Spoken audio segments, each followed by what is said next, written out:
उपस्थित हमारे पत्रकार भाइयों एवं छायाकार बंधु, सभी इलेक्ट्रॉनिक मीडिया, प्रिंट मीडिया,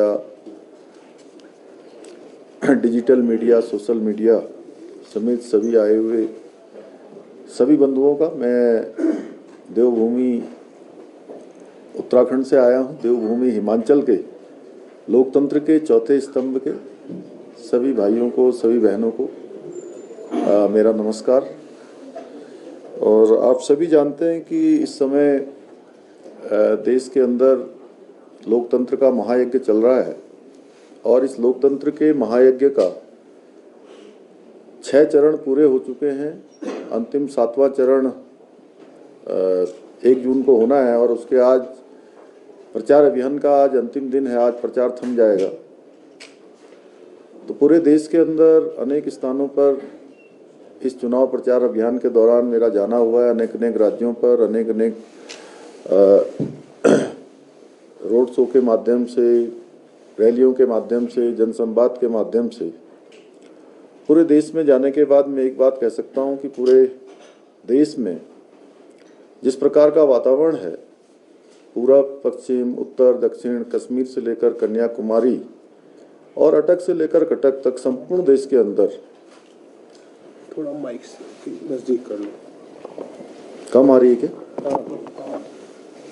संपूर्ण देश के अंदर एक ही वातावरण है कि लोग पिछले 10 साल का जो माननीय प्रधानमंत्री जी का, मोदी जी का कालखंड है, उस 10 साल के कालखंड को जिस प्रकार से लोगों ने देखा है, उसका एक एक पल और एक एक क्षण आदरणीय प्रधानमंत्री जी ने देश के लिए समर्पित किया है और देश 10 सालों में तेजी से आगे बढ़ा है। और हमारी पार्टी भी इस लोकसभा के चुनाव को बहुत ही सकारात्मक मुद्दों पर लड़ना चाहती थी और इसलिए बीते 10 वर्षों का जो रिपोर्ट कार्ड था वो जनता के समक्ष प्रस्तुत किया गया। किंतु जो कांग्रेस का मैनिफेस्टो था, उस मैनिफेस्टो में तुष्टीकरण और एक वर्ग विशेष को लाभ पहुंचाने का उस मैनिफेस्टो में पूरा उन्होंने उल्लेख किया था। एक सशक्त राजनीतिक दल होने के नाते हमारी यह भी जिम्मेदारी है कि जो देश के अंदर तुष्टीकरण चलता रहा और उसी तुष्टीकरण को फिर से कांग्रेस पार्टी अब देश पर थोपना चाहती है, ऐसे घिनौने जो मंसूबे हैं, एक वर्ग विशेष को फायदा पहुंचाने के जो मंसूबे हैं, उन मंसूबों को जनता के समक्ष लाया जाए, उससे परिचित कराया जाए। बीते 10 वर्षों में जिस प्रकार से इंफ्रास्ट्रक्चर का विकास हुआ है, देश के अंदर एक्सप्रेस वे बने हैं, रेलवे, वंदे भारत जैसी हमारी ट्रेनें, स्वदेशी ट्रेनें देश को समर्पित हुई हैं। इसके साथ साथ नए विश्वविद्यालय बने हैं, नए IIT बने हैं, नए IIM बने हैं, नए एम्स बने हैं और पिछले 70 सालों में जितने हवाई अड्डों का निर्माण नहीं हुआ, उससे ज़्यादा हवाई अड्डे पिछले 10 सालों में आदरणीय प्रधानमंत्री मोदी जी के कालखंड में बने हैं। सोलर एनर्जी पर भी फोकस किया गया है और इसके साथ साथ देश में जो अनेक प्रकार की चुनौतियां देश के अंदर आई हैं, उन चुनौतियों पर भी उनको स्वीकार करते हुए पूरे देश की भावनाओं के अनुरूप, जरूरत के अनुरूप आदरणीय प्रधानमंत्री जी ने देश को आगे बढ़ाने का काम किया है। चाहे वो कोरोना जैसी महामारी का सामना करना हो या मुफ्त का टीकाकरण इतने बड़े देश के अंदर बिना किसी रुकावट के उसको संपन्न कराना हो, या गरीब कल्याण अन्न योजना जिसमें 5 किलो अन्न मुफ्त में देने की योजना हो, जन कल्याण और गरीब कल्याण सदैव ये हमारे प्रधानमंत्री आदरणीय मोदी जी की प्राथमिकताओं में रहे हैं। बात करें इंडी गठबंधन की, बात करें राहुल गांधी की, बात करें या देश के अंदर अनेक शहजादे हैं, चाहे वो राहुल गांधी हों, अखिलेश यादव हों, ये सिर्फ सत्ता इनको राज करने के लिए चाहिए। सत्ता पाने के लिए ये लोग एक खास वोट बैंक को साधते साधते इतने नीचे गिर जाते हैं, तो इनका बस चले तो देश के जो संसाधन हैं इसके साथ साथ देश की संपत्ति भी छीन कर ये अपने जो खास इनका वोट बैंक है उनके चरणों में डाल दें। चाहे बात दलितों की हो, पिछड़ों की हो, या आरक्षण में मुसलमानों को शामिल करने की हो, या फिर संसाधनों में, इनको हमेशा ये पहला हक देने की बात करते हैं। और ये काम इन्होंने आज कर्नाटका में कर दिया। वहाँ की बहुत सारी जातियों को, अन्य पिछड़ा वर्ग में जो मुस्लिम जातियाँ हैं उनको शामिल करके उनको अन्य पिछड़ा वर्ग का आरक्षण देना शुरू कर दिया, जबकि देश का संविधान हमेशा ये कहता है, उसमें संविधान में प्रावधान किया गया है कि धर्म के आधार पर कोई आरक्षण नहीं होगा। जाति के आधार पर आरक्षण की व्यवस्था की गई थी, उसको भी इन्होंने संविधान को एक तरह से पिछले दरवाजे से उसके साथ भी खिलवाड़ करने का काम किया है। संविधान की मूल भावना पर इन्होंने चोट किया है। और जब अभी कलकत्ता हाईकोर्ट का फैसला आया है, तो कलकत्ता हाईकोर्ट के फैसले को भी ममता बनर्जी चैलेंज करती हैं, और समय समय पर इनके गठबंधन के जो लोग हैं वो बार बार एक वर्ग विशेष को आरक्षण देने की बात करते हैं। ये काम इन्होंने कर्नाटका में किया, ये काम इन्होंने संयुक्त आंध्र में किया। अब ये पूरे देश के अंदर इस प्रकार का एक तुष्टीकरण और एक षड्यंत्र देश के अन्य पिछड़ा वर्ग, दलित, आदिवासी, जनजाति, इन सब लोगों के साथ भी ये करना चाहते हैं। मुझे सच बताऊं तो चूंकि आज चुनाव प्रचार का अंतिम दिन है, मैं जब राहुल बाबा के बारे में सोचता हूं तो एक तरह से उनके ऊपर मुझे लगता है कि ज़बरदस्ती थोप दिया जाता है। दया जैसी आती है कि हर बार उनको एग्जाम में बैठा दिया जाता है, और एग्जाम का जो पेपर में क्या आने वाला है उनको ठीक प्रकार से उनका होमवर्क भी नहीं होता है, ठीक प्रकार से जानकारी भी नहीं होती है, और उनका रिजल्ट हमेशा वही आता है। इस बार भी रिजल्ट वही आएगा जो पिछले 10 वर्षों से रिजल्ट लगातार आता रहा है। तो ये ऐसे बहुत सारे मुद्दे हैं जो आज देश के सामने आए हैं।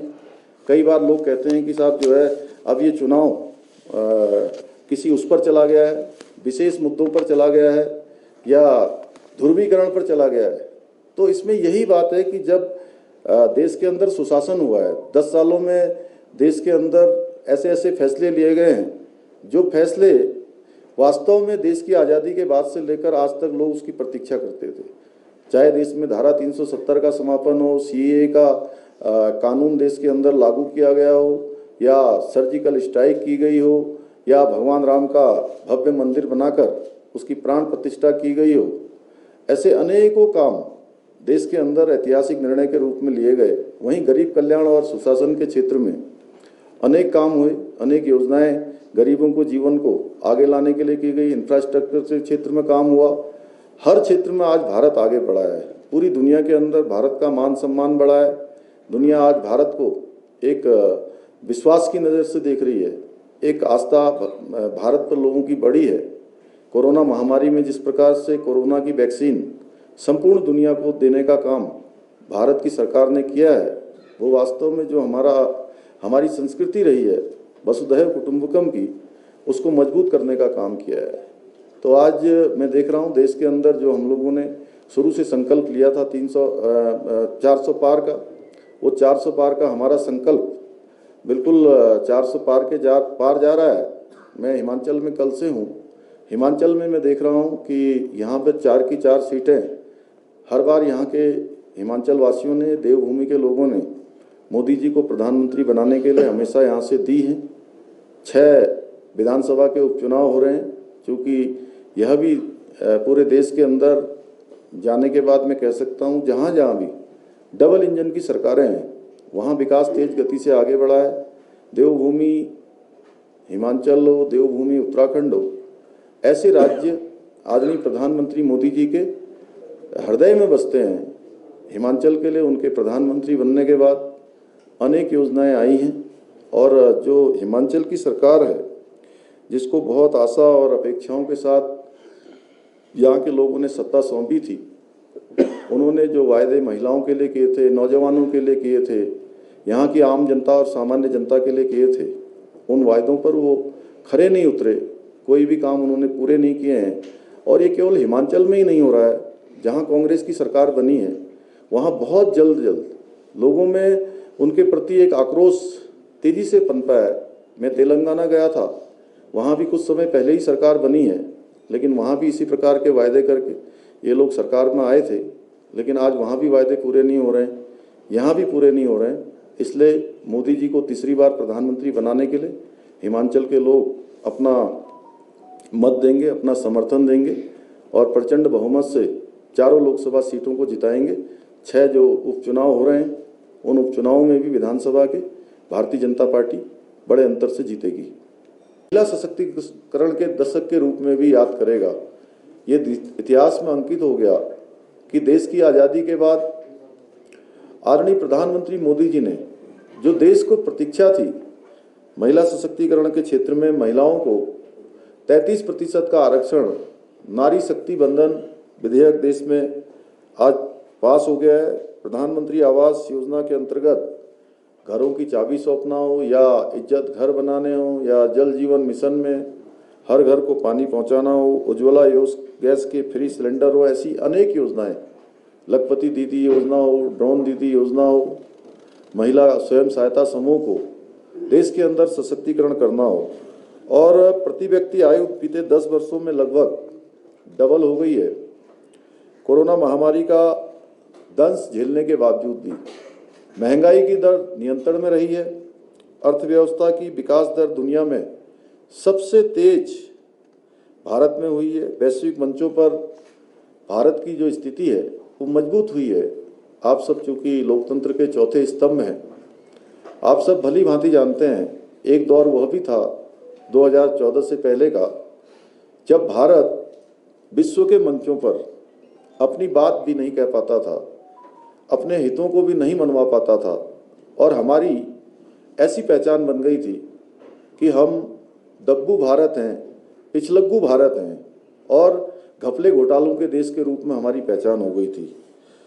ऐसे स्थिति से भारत को किसी भी वैश्विक मसले पर दुनिया अब सबसे पहले भारत का नज़रिया जानना चाहती है। दुनिया की कोई भी घटना दुनिया के अंदर घटित होती है तो पूरी दुनिया आज भारत के रुख का इंतजार करती है। ये नया भारत बनाने का काम किया है और अर्थव्यवस्था के मामले में भी कोरोना महामारी में जहां पूरी दुनिया की अर्थव्यवस्थाएं चरमरा गई, लड़खड़ा गई, बड़े से बड़े देश आज बुरी तरह से अपनी अर्थव्यवस्था से परेशान हो गए, उनकी व्यवस्थाएं चरमरा गई हैं। ऐसे समय में भी भारत 11वें नंबर की अर्थव्यवस्था से आज 5वें नंबर की अर्थव्यवस्था बन गया है और एक एक पल और एक एक क्षण आदरणीय प्रधानमंत्री मोदी जी ने देश को समर्पित किया है और 140 करोड़ देशवासियों को अपना परिवार मानकर काम किया है।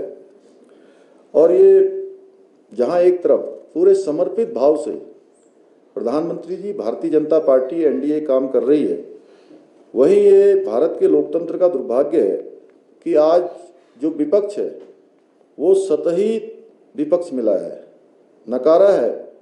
इसलिए इनके लिए सत्ता में आना तो बहुत दूर की बात है, लेकिन एक सकारात्मक विपक्ष को देश की तरक्की में उनका क्या विजन होगा ये देश के सामने प्रस्तुत करना चाहिए।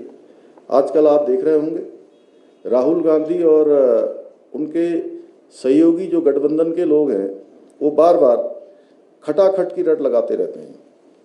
दरअसल ये सब लोग एक ऐसी व्यवस्था में एक ऐसी व्यवस्था के तहत राजनीतिक क्षेत्र में आए हैं कि इनको जो है अपने घर से, अपने परिवार से ये चीज़ें सब विरासत में मिली है। इनके लिए चूँकि ये चांदी का चम्मच लेकर पैदा हुए और ये इनको आसानी से सब कुछ प्राप्त होता चला गया, खटाखट मिलता चला गया, इसलिए इन्हें नहीं पता कि संघर्ष क्या होता है, विजन क्या होता है, दृष्टि क्या होती है और उस पर अमल कैसे किया जाता है।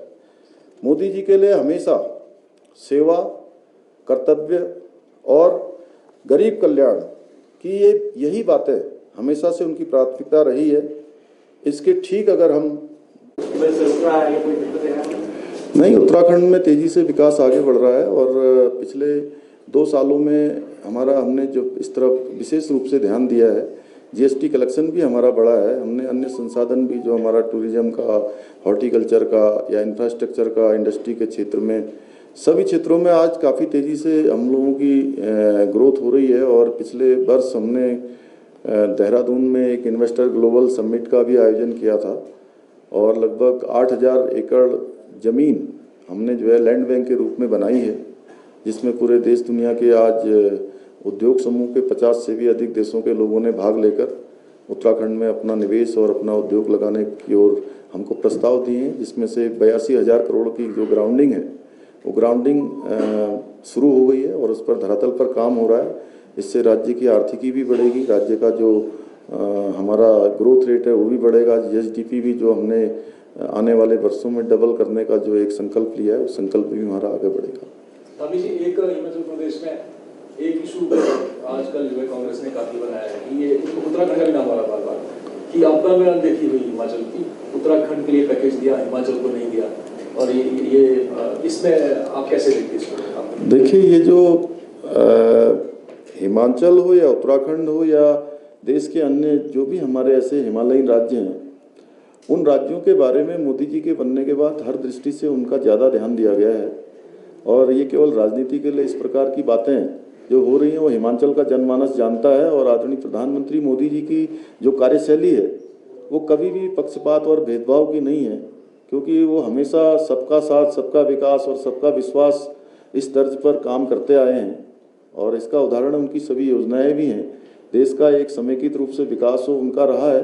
हाँ, ये हो सकता है कि यहाँ की जो राज्य सरकार है, राज्य सरकार उन संसाधनों को ठीक प्रकार से धरातल पर नहीं उतार पाई होगी या उन्होंने ठीक समय पर जो है अपने प्रस्ताव नहीं दिए होंगे, इस कारण से जो है देर हुई होगी, तो ये इनकी कमी है। लेकिन केंद्र के स्तर से कहीं कोई, मुझे लगता है कि इस प्रकार का कोई वो नहीं है। ये अनावश्यक रूप से एक दुष्प्रचार है जो हिमाचल की जनता भली भांति समझती है कि मोदी जी का कितना प्रेम हिमाचल से है। दुश्मन की गोली आती थी तो दुश्मन की गोली का जवाब देने के लिए भी आदेश लेना पड़ता था, लेकिन आदेश कभी लौट कर नहीं आता था। आज भारत की सेना गोली का जवाब, अगर एक गोली आती है तो 100 गोलों से देने का काम करती है। नया भारत बनाने का काम किया है। चाहे गलवान की घाटी में हमारे सैनिकों पर हमला हुआ हो, या तवांग की घाटी में हमला हुआ हो, या पुलवामा में अटैक हुआ है, हर किसी भी मामले में भारत की सेना ने मुंहतोड़ जवाब दिया है। मोदी जी का नेतृत्व है। आज देश की सेना भी सशक्त है। आज भारत आंतरिक रूप से भी मजबूत है और सीमाओं की दृष्टि से भी मजबूत है। कोई भी जो है आज हमारी ओर आंख उठाने की हिम्मत नहीं करता है। पाकिस्तान जो हमको रोज आंखें दिखाया करता था, एक कोने में जाकर दुबक बैठ गया है। और हमारे देश के ही कांग्रेस पार्टी के नेता कहते हैं कि पाकिस्तान ने चूड़ियाँ नहीं पहन रखी हैं। तो आप समझ सकते हैं कि इनकी स्थिति क्या हो गई है। इसलिए ये गंभीर नहीं है। ये लोग जो है आज इतने आगे निकल गए हैं कि देश मोदी जी की बुराई करते करते देश की बुराई भी करने शुरू कर दिया है इन्होंने। ये स्वयं ही नहीं जान पा रहे हैं। लोकतंत्र में भ्रामक प्रचार रोकना बहुत महत्वपूर्ण है। उत्तराखंड और उत्तराखंड के बारे में प्रचार है कि जो उत्तराखंड के प्रवासी हैं, जो भूमिहार है, उनकी जमीन सरकार 2026 तक लेकर भूमिहीनों को देगी। क्या उत्तराखंड सरकार इस बारे में कोई विचार कर रही है? यदि हाँ तो क्यों, और यदि नहीं तो ऐसा प्रचार कहाँ से शुरू हुआ, क्यों? देखिए, ये जो भ्रामक प्रचार आजकल कई प्रकार के चलते हैं, कोई वेबसाइट पर हमारे यहाँ से कोई आदेश निकला है क्या? नहीं, में 2 साल पहले एक एंकर ने एक जिक्र किया, उसके अरे मैं आपसे कह रहा हूँ कि कोई आपके पास कोई आदेश हो तो मुझे बता दीजिए। मैं राज्य का, मैं, हाँ, ये भ्रामक प्रचार है। मैं राज्य का मुख्य सेवक हूँ, ऐसा कोई आदेश नहीं निकला। धन्यवाद। आप सभी का चलिए।